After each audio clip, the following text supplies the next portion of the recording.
Now, Assam's Karbi Anglong district continues to remain tense but calm after 3 days of violence that saw one death in police firing and large-scale vandalism by mobs that destroyed government property and set fire to many government buildings and vehicles. On the fourth day, however, that is today, the curfew has been relaxed 4 hours, and that, of course, started just about a few minutes ago. Railways will resume train services at Difu, which is the district headquarters of Karbi Anglong. In fact, earlier the violence started after the centre announced the statehood for Telangana, leading to Karbi student groups renewing their agitation for a separate state for this district. The district is currently governed by an autonomous council. The home of a Congress member of parliament was also torched.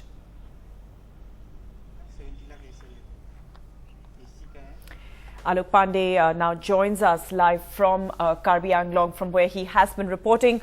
So Alok, earlier you were talking to the IG and he did in fact say in his interview with you that curfew was now going to be relaxed for longer periods. That seems to be the case starting today.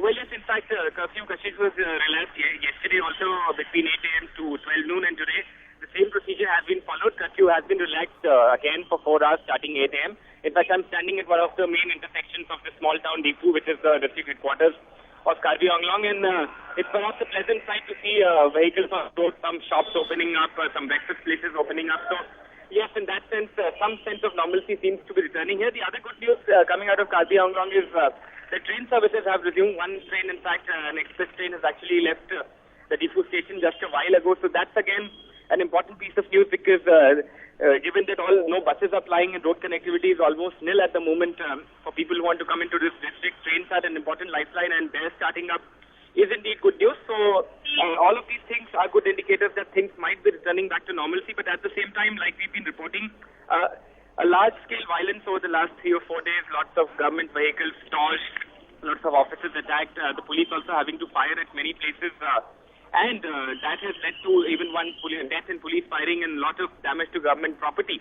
So situation still being monitored by top police officials. The IG Law and Order, Mr. S.N. Singh, continues to remain here in Karbi Anglong, and at the same time, like we said, lots of police, paramilitary and deployed in this town and other areas of this district, and also the army is still carrying out flag marches in some areas. And one more thing that I'd like to add, Kashish, is that this is a very big district. In fact, I believe it's India's second largest district in terms of area, 10,000 square kilometers. So really a challenge for the army, for the paramilitary and for the police to maintain this calm that prevails at the moment. Like I said, the good indicator being that curfew has been relaxed and train services have been resumed.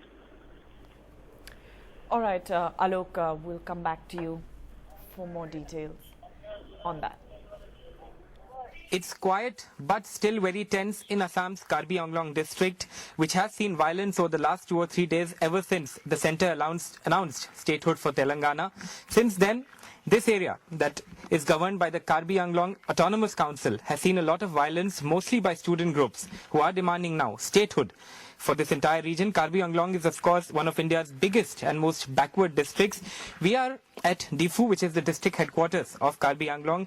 This is the local bus station. And like you can see all around you, these are telltale signs of violence that happened here over the last 2 days. All these buses set on fire by rampaging mobs on the 31st of last month. As many as 6 to 7 buses set on fire. These private vehicles also set on fire. The people who man this bus station tell us that when these buses were actually set on fire by the mobs, there were no cops around, there was nothing to stop them. And like I said, you can see for yourself in these visuals the kind of violence that has happened here. This gentleman here mans this bus station, is part of the security staff. ये कब हुआ? ये सारा कुछ कब हुआ? 31 जुलाई में ये हुआ. 31 में हुआ. क्या हुआ? कितना लोग आया? किस तरह से अटैक किया? यानी कि उधर में वाल जो उधर उस तरफ में, यानी कि ऐसा नहीं, वो बैक साइड वाला वाल है ना, वो यानी जाम कर सकते हैं पब्लिक, इसलिए इधर जाम करके पूरा जला दिया.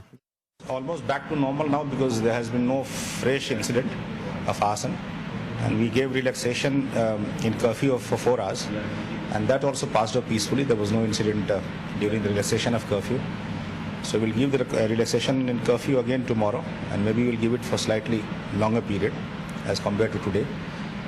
And we hope that everything should be all right. We are trying to resume the services of trains, and that will also start hopefully by today. And also, sir, in your assessment, do you think this is something that was just a one-off incident, in the sense that it just, after whatever happened to Telangana, this just happened and now it's quietening down, or do you anticipate as a police officer more violence in the future, more trouble perhaps, if not violence? I don't think, because this happened because of, I think that Telangana issue acted as a trigger, and it was all of a sudden thing, and now we are better prepared with the ERP intelligence collection also. So I think in future we should be in better position to deal with it.